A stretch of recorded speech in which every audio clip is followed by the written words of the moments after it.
एक गांव में संपत नाम का 20 वर्षीय युवक रहा करता था। संपत एक अनाथ था जो गांव के चौधरी के ढाबे पर खाना बनाने का काम किया करता था। जल्दी जल्दी हाथ चलाओ संपत, ग्राहक टेबल पर खाली बैठे हुए हैं। आज मैं दाल मखनी की अलग रेसिपी बना रहा हूं चौधरी जी, देखिएगा आज की दाल खाकर ग्राहक उंगलियां चाटते रह जाएंगे। अरे उंगलियां चाटने की बात बाद में देखना, पहले जाकर उन्हें भोजन देकर आओ। बस चौधरी जी, कुछ देर और रुक जाइए, अभी 5 मिनट में मैं सारे ग्राहकों को भोजन लगाता हूं। चौधरी रसोई घर से बाहर चला गया। कुछ देर बाद संपत ने ग्राहकों को भोजन लगा दिया। संपत के हाथ की बनी हुई दाल मखनी सभी ग्राहकों को बहुत पसंद आई। उन्हीं ग्राहकों में अर्जुन चौधरी के पास आकर बोला, आज की दाल मखनी का कोई जवाब नहीं है चौधरी साहब, पेट तो भर गया लेकिन मन नहीं भरा। अब मैं क्या कर सकता हूं अर्जुन, मेरे ढाबे का खाना ही इतना अच्छा बनता है कि लोगों का पेट तो भर जाता है लेकिन मन नहीं भरता। मेरी पत्नी बहुत अच्छा खाना बनाती है। ये कैसी बातें कर रहे हैं चौधरी साहब, आपकी पत्नी तो बस आपके बगल में बैठी हुई पैसे गिनती रहती है, भोजन तो अपने गांव का संपत बनाता है। उसकी तारीफ करने में क्या आपका हलक कड़वा हो जाता है क्या? इतना कहकर अर्जुन वहां से चला गया। चौधरी क्रोधित होकर अपनी पत्नी रुक्मणी की ओर देखकर बोला, देख रही हो तुम, कितनी बार कहा है तुमसे कि तुम भी रसोई घर में संपत का हाथ बटा लिया करो। मैं एक बार में एक काम कर सकती हूँ। मैं या तो पैसे गिन सकती हूँ या फिर रसोई घर में कुर्सी पर बैठ सकती हूँ। तुम बिल्कुल मूर्ख की मूर्ख ही रहोगी। जरा सोचो, कल को ये संपत हमारा ढाबा छोड़कर चला गया तो क्या होगा? लोगों को इसके हाथ के बने हुए भोजन का स्वाद लग गया है, इसीलिए मैं लोगों को बताता हूँ कि ये भोजन उसने नहीं बल्कि तुमने बनाया है, लेकिन तुम मेरी बात को समझते ही नहीं। आप बिल्कुल सही बोल रहे हैं, ये विचार तो मेरे मन में आया ही नहीं। कल से मैं भी संपत के बगल में कुर्सी लगाकर बैठी रहूंगी। अगले दिन संपत जब ढाबे पर आया तभी चौधरी संपत की ओर देखकर बोला, संपत, आज से मेरी पत्नी भी तुम्हारे साथ रसोई घर में रहेगी। चौधरी साहब, मालकिन को क्यों परेशान कर रहे हैं? मैं हूं ना भोजन बनाने के लिए। जितना बोला है उतना करो, इससे ज्यादा नहीं। ठीक है चौधरी साहब, जैसी आपकी मर्जी। रुक्मणी उस दिन के बाद संपत के साथ रसोई घर में बैठने लगी। कुछ दिनों बाद चौधरी ने सभी ग्राहकों को विश्वास दिला दिया कि जो भोजन उसके ढाबे में दिया जाता है वो भोजन उसकी पत्नी रुक्मणी बनाती है।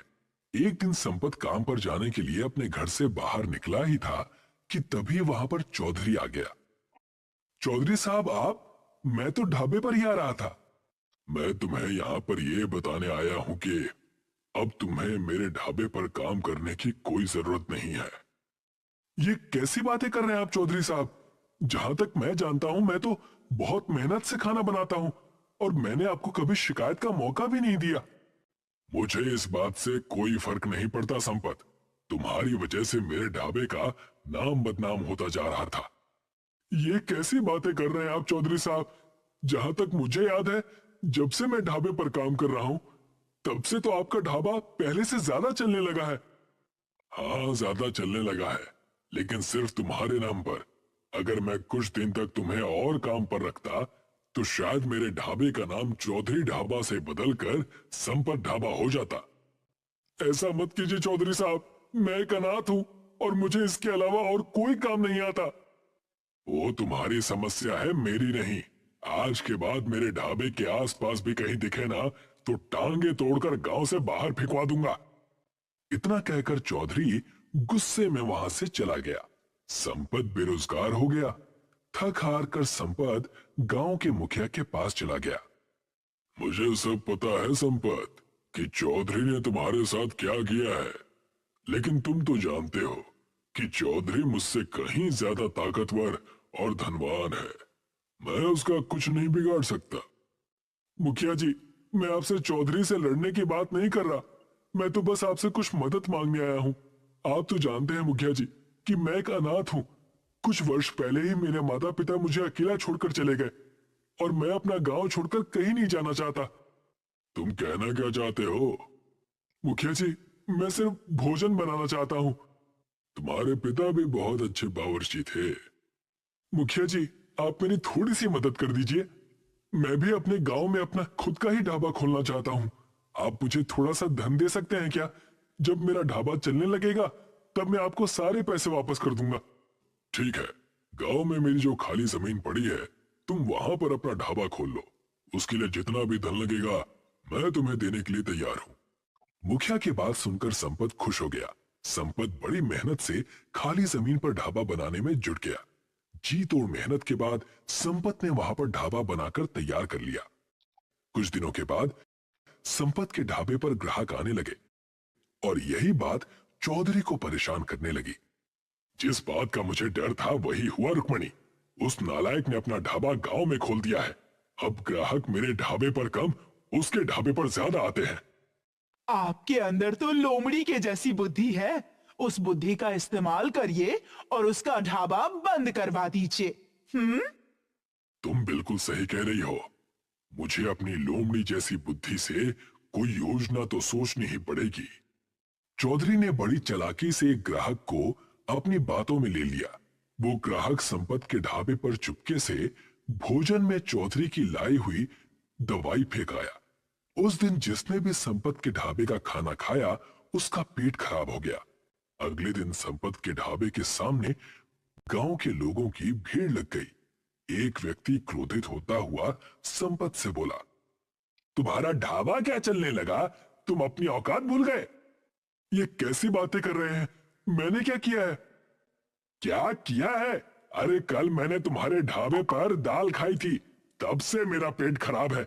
और यहाँ पर जितने भी लोग खड़े हुए हैं उन सब का पेट खराब है। उन सबके जिम्मेदार तुम हो। तुमने जरूर भोजन में कुछ ना कुछ मिलाया है। आपको गलतफहमी हुई है, मैंने भोजन में कुछ भी नहीं मिलाया। आज के बाद हम में से कोई भी तुम्हारे ढाबे पर खाना खाने नहीं आएगा। अपना भोजन बनाकर स्वयं ही खा लेना। इतना कहकर वो व्यक्ति वहां से चला गया और संपत आंखों में आंसू लिया हुआ अपने ढाबे पर बैठ गया। संपत फिर से बेरोजगार हो गया। कुछ दिनों के बाद संपत के ढाबे पर मुखिया आकर बोला, संपत, तुमने मुझसे जो पैसे लिए थे वो मुझे कब लौटाओगे? मुखिया जी, आप तो जानते हैं कि मेरे ढाबे पर कोई ग्राहक ही नहीं आ रहा। वो सब मुझे नहीं पता संपत, मुझे मेरे पैसे चाहिए, वो भी ब्याज सहित। मुखिया की बात सुनकर संपत बुरी तरह से चौंक गया। हमारे बीच ब्याज की तो कहीं बात ही नहीं हुई थी। मैंने कहा था तुम सुन नहीं पाए होगे। परसों तक अगर मुझे मेरे पैसे ब्याज सहित वापस नहीं मिले तो मैं तुम्हारा मकान भी तुमसे छीन लूंगा और उसे बेचकर अपने पैसे की भरपाई करूंगा। ऐसा मत कीजिए मुखिया जी, मैं अनाथ हूं। आप अगर मुझसे मेरा घर ही छीन लेंगे तो फिर मैं कहां जाऊंगा? तुम्हें 2 दिन का समय देता हूं। इतना कहकर मुखिया वहां से चला गया। 2 दिन बाद मुखिया ने संपत को धक्के देकर घर से बाहर निकाल दिया और उसका ढाबा भी तोड़ दिया। संपत आंखों में आंसू लिया हुआ एक हाईवे के घने पेड़ के नीचे बैठकर अपनी किस्मत पर रोने लगा। संपत को रोते हुए सुबह से शाम हो गई। तभी उसने देखा कि उस पेड़ पर एक चिड़िया का घोंसला बना हुआ था, जिसके ऊपर एक चील बराबर मंडरा रही थी। इस चील को भगाना होगा, नहीं तो ये उसका घोंसला तोड़ देगी। मेरा घर बचाने के लिए तो कोई भी गांव वाला नहीं आया, लेकिन मैं इस बेजुबान प्राणी का घर इस चील को नहीं तोड़ने दूंगा। संपत ने एक चील को वहां से भगा दिया। तभी वहां पर एक चमत्कार हुआ। उस घोंसले के ऊपर बैठी हुई चिड़िया संपत के पास आकर बैठ गई और एक तेज धमाके के साथ वो एक सुंदर लड़की में परिवर्तित हो गई। कौन हो तुम? बरसों पहले एक श्राप के कारण मुझे चिड़िया बनाकर इस घोंसले में कैद कर दिया गया था। अगर तुम उस चील को नहीं भगाते तो वो चील मुझे मारकर मेरा घोंसला तोड़ देती। वो एक चील के रूप में राक्षस था। लेकिन तुम फिर अपने असली रूप में कैसे आ गई? मुझसे कहा गया था कि जब भी कोई मुसीबत का मारा हुआ सच्चा युवक तुम्हारी मदद करेगा, तुम्हारा ये श्राप समाप्त हो जाएगा। और देखो, मैं मुक्त हो गई। तुमने मेरी मदद की है तो मैं भी तुम्हारी मदद करूंगी। मैं तुम्हारे बारे में सब जानती हूँ। तुम मेरी मदद कैसे कर सकती हो? क्यों नहीं कर सकती? तुम बहुत अच्छा खाना बनाते हो, बस तुम्हारे पास धन नहीं है।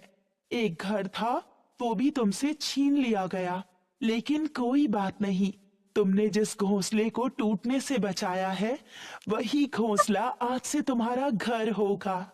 और इस घोंसले में तुम्हारा खुद का बना हुआ घोंसला रेस्टोरेंट होगा।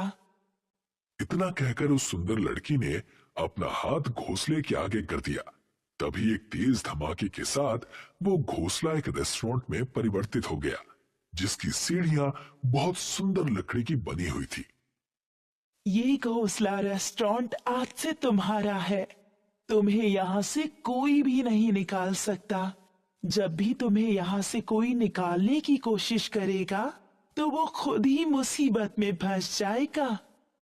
इतना कहकर वो सुंदर लड़की वहां से गायब हो गई। संपत उस रेस्टोरेंट के अंदर चला गया।